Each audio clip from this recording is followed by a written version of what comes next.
Hi friends, ನಮಸ್ತೆ. Welcome back to ರಚನಾ ಸವಿರುಚಿ. ನಾನು ನಿಮ್ಮ ರಚನಾ ಮಾತಾಡ್ತಾ ಇರೋದು. ಫ್ರೆಂಡ್ಸ್, ಇವತ್ತಿನ ವಿಡಿಯೋದಲ್ಲಿ ಒಂದು ಸೂಪರ್ ಟೇಸ್ಟಿಯಾಗಿರೋಂತಹ ಕ್ಯಾಪ್ಸಿಕಮ್ ಕರಿ ಹೇಗೆ ಮಾಡೋದು ಅಂತ ಹೇಳಿ ತೋರಿಸ್ಕೊಡ್ತಾ ಇದ್ದೀನಿ.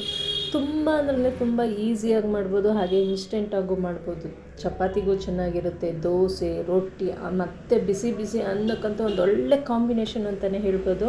ಹಾಗಿದ್ರೆ ಇದನ್ನು ಕ್ವಿಕ್ಕಾಗಿ ಹೇಗೆ ಮಾಡೋದು ಅಂತ ಹೇಳಿ ನೋಡ್ಕೊಂಬರೋಣ. ನೋಡಿ, ಮೊದಲಿಗೆ ನಾನು ಇಲ್ಲಿ ಮಿಕ್ಸಿ ಜಾರ್ ತೊಗೊಂಡಿದ್ದೀನಿ. ಅದಕ್ಕೆ 1 ಕಪ್ಪಲ್ಲಿ ಸಣ್ಣ ಕಪ್ಪಷ್ಟು ಕೊಬ್ಬರಿ, ಅದೇ ಕಪ್ಪಲ್ಲೇ ಕಡಲೆ, ಹಾಗೆ ಅದೇ ಕಪ್ಪಲ್ಲೇ ಕಡಲೆ ಬೀಜ ಎಲ್ಲ ಸಮ ಪ್ರಮಾಣದಲ್ಲಿ ಹಾಕ್ಕೊಬೇಕಾಗುತ್ತೆ. 1 ಸ್ಪೂನು ಧನಿಯಾ ಪುಡಿ, ಹಾಗೆ 1 ಸ್ಪೂನು ಅಚ್ಕಾರದ ಪುಡಿ, ಸ್ವಲ್ಪ ಗರಂ ಮಸಾಲ, 1 ಸಣ್ಣ ಬೆಳ್ಳುಳ್ಳಿ ಕೂಡ ಹಾಕ್ಕೊಂಡು ಚೆನ್ನಾಗಿ ಇದನ್ನು ಮಿಕ್ಸಿನಲ್ಲೇ ಪೌಡರ್ ಮಾಡ್ಕೊಂಬರ್ಬೇಕಾಗತ್ತೆ. ಇದು ಪೌಡರ್ ಆದಮೇಲೆ ನೋಡಿ ಈ ರೀತಿ ಪೌಡರ್ ಆಗುತ್ತೆ. ಈ ರೀತಿ ಪೌಡರ್ ಆದಮೇಲೆ ನೆಕ್ಸ್ಟು ನಾವಿಲ್ಲಿ ಒಗ್ಗರಣೆ ಹಾಕ್ಕೊಂಬಿಡೋಣ. ನೋಡಿ, ಕ್ಯಾಪ್ಸಿಕಮ್ ಕೂಡ ನಾನು ಈ ಥರ ಕಟ್ ಮಾಡಿ ರೆಡಿ ಮಾಡಿ ಇಟ್ಕೊಂಡಿದ್ದೀನಿ. ಈ ಸೈಜಲ್ಲಿ ಕ್ಯಾಪ್ಸಿಕಮ್ ಆದರೆ ಸಾಕಾಗುತ್ತೆ. ನಿಮ್ಗೆ ಇನ್ನೂ ಸಣ್ಣ ಬೇಕಿದ್ರೂ ಮಾಡ್ಕೊಬೋದು. ಬಿಸಿ ಬಿಸಿ ಅನ್ನಕ್ಕಂತೂ ಒಂದು ಒಳ್ಳೆ ಟೇಸ್ಟಿಯಾಗಿರುತ್ತೆ ಅಂತಲೇ ಹೇಳ್ಬೋದು. ನೋಡಿ, ನಾನಿಲ್ಲಿ ಮೊದಲಿಗೆ ಬಾಣಲಿ ಇಟ್ಕೊಂಡಿದ್ದೀನಿ. ಒಂದು 3ರಿಂದ 4 ಸ್ಪೂನು ಆಗೋಷ್ಟು ಅಡುಗೆ ಎಣ್ಣೆ, ಹಾಗೆ 1 ಸ್ಪೂನು ಎಣ್ಣೆ ಕಾದ್ಮೇಲೆ ಸಾಸಿವೆ ಹಾಕ್ಕೊತಾ ಇದ್ದೀನಿ. 1 ಸ್ಪೂನು ಜೀರಿಗೆ, ಹಾಗೆ 1 ಸ್ಪೂನು ಕಡಲೆಬೇಳೆ ಕೂಡ ಹಾಕ್ಕೊಂಡಿದ್ದೀನಿ.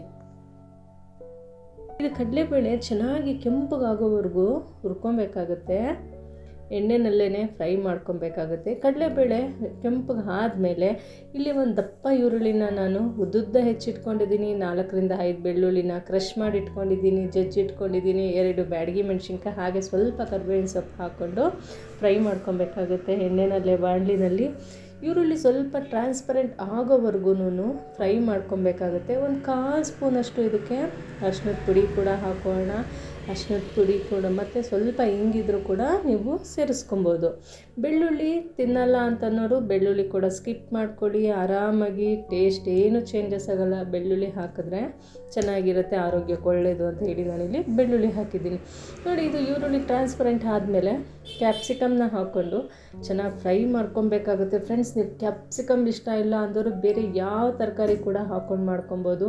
ತುಂಬ ಅಂದ್ರೆ ತುಂಬ ಟೇಸ್ಟಿಯಾಗಿ ಬರುತ್ತೆ. ಈ ಪೌಡರ್ ಮಾಡಿಬಿಟ್ಟು ನೀವು ಹಾಕ್ಕೊಂಡ್ರೆ ಎಲ್ಲ ಪಲ್ಯಕ್ಕೂ ಸ್ವಲ್ಪ ರುಚಿಗೆ ತಕ್ಕಷ್ಟು ಉಪ್ಪು ಹಾಕ್ಕೊಬೇಕಾಗುತ್ತೆ. ಕ್ಯಾಪ್ಸಿಕಮ್ಮು ಬೇಗ ಬೇಯುತ್ತೆ, ಹಾಗೆ ಒಂದು 5ರಿಂದ 5 ನಿಮಿಷ ನಾವು ಲಿಡ್ ಕ್ಲೋಸ್ ಮಾಡಿಟ್ರೆ ಸಾಕಾಗುತ್ತೆ. ನೋಡಿ, ಕ್ಯಾಪ್ಸಿಕಮ್ ಈಗ ಬೆಂದಿದೆ. ನಿಮಗೆ ಗೊತ್ತಾಗ್ತಾಯಿದೆ ಕ್ಯಾಪ್ಸಿಕಮ್ ಹೇಗೆ ಬೆಂದಿದೆ ಅಂದ್ಬಿಟ್ಟು. ಲಾಸ್ಟಲ್ಲಿ ನಾವು ಮಾಡಿರೋ ಅಂತಹ ಪೌಡರ್ನ ಒಂದು 3 ಸ್ಪೂನಷ್ಟು ಹಾಕ್ಕೊಂಡ್ರೆ ಚೆನ್ನಾಗಿರುತ್ತೆ.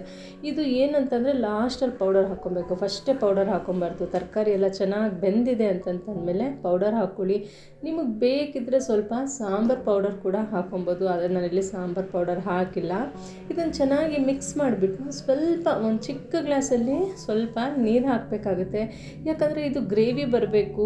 ನಾವು ಅನ್ನಕ್ಕೆ, ಚಪಾತಿಗೆ, ದೋಸೆಗೆ ಅಂತಂದಾಗ ನೋಡಿ ಎಷ್ಟು ಚೆನ್ನಾಗಿ ಗ್ರೇವಿ ಬರುತ್ತೆ ಅಂತ ಹೇಳ್ಬಿಟ್ಟು ನೀವೇ ನೋಡ್ತಾ ಇದ್ದೀರಲ್ಲ. ತುಂಬ ಅಂದ್ರೆ ತುಂಬ ಚೆನ್ನಾಗಿ ಬರುತ್ತೆ. ಸ್ವಲ್ಪ ನೀರು ಹಾಕ್ಕೊಂಬಿಟ್ಟು ಅಂತೂ ಮಾಡಿಬಿಟ್ರೆ ನಿಮಗೆ ಗೊತ್ತಿರೋಂಗೆ ಕಡಲೆ ಬೀಜ ಹಾಕಿದ್ದೀನಿ, ಕಡಲೆ ಹಾಕಿದ್ದೀನಿ, ಕೊಬ್ಬರಿ ಹಾಕಿದ್ದೀನಿ. ಒಂದೊಳ್ಳೆ ಅದ್ಭುತ ರುಚಿನೇ ಕೊಡುತ್ತೆ. 2 ನಿಮಿಷ ಕಾಲ ಪೌಡರ್ ಹಾಕ್ಬಿಟ್ಟು ನೀವು ಮುಚ್ಚಿ ಬೇಯಿಸ್ಬೇಕಾಗುತ್ತೆ. ಲಾಸ್ಟಲ್ಲಿ ಸ್ವಲ್ಪ ಕೊತ್ತಂಬರಿ ಸೊಪ್ಪು ಹಾಕಿಬಿಟ್ರೆ capsicum curry ready to heat. ಎಲ್ಲದಕ್ಕೂ ಚೆನ್ನಾಗಿರುತ್ತೆ. ಚಪಾತಿಗಂತೂ ಒಂದು ಎಕ್ಸಲೆಂಟ್ ಸೈಡ್ ಡಿಶ್ ಅಂತಲೇ ಹೇಳ್ಬೋದು. ಫ್ರೆಂಡ್ಸ್, ನಿಮಗೇನಾದರೂ ಈ ರೆಸಿಪಿ ಇಷ್ಟ ಆದರೆ ಫ್ಯಾಮಿಲಿ, ಫ್ರೆಂಡ್ಸ್, ರಿಲೇಟಿವ್ಸ್ಗೆಲ್ಲ ಶೇರ್ ಮಾಡಿ, ಅವರಿಗೂ ಕೂಡ ಹೆಲ್ಪ್ ಆಗುತ್ತೆ. ಹಾಗೆ ನೀವಿನ್ನೂ ನನ್ನ ಚಾನಲ್ಗೆ ಸಬ್ಸ್ಕ್ರೈಬ್ ಆಗಿಲ್ಲ ಅಂತಂದರೆ ರಚನಾ ಸವಿರುಚಿಗೆ ಸಬ್ಸ್ಕ್ರೈಬ್ ಆಗಿ, ಹಾಗೆ ಪಕ್ಕದಲ್ಲಿರೋ ಬೆಲ್ ಐಕಾನ್ನ ಕ್ಲಿಕ್ ಮಾಡಿ. ಆಗ ನಾನು ಮಾಡ್ತಕ್ಕಂಥ ವೀಡಿಯೋಸ್ ಎಲ್ಲ ನಿಮಗೆ ನೋಟಿಫಿಕೇಷನ್ ಬರುತ್ತೆ.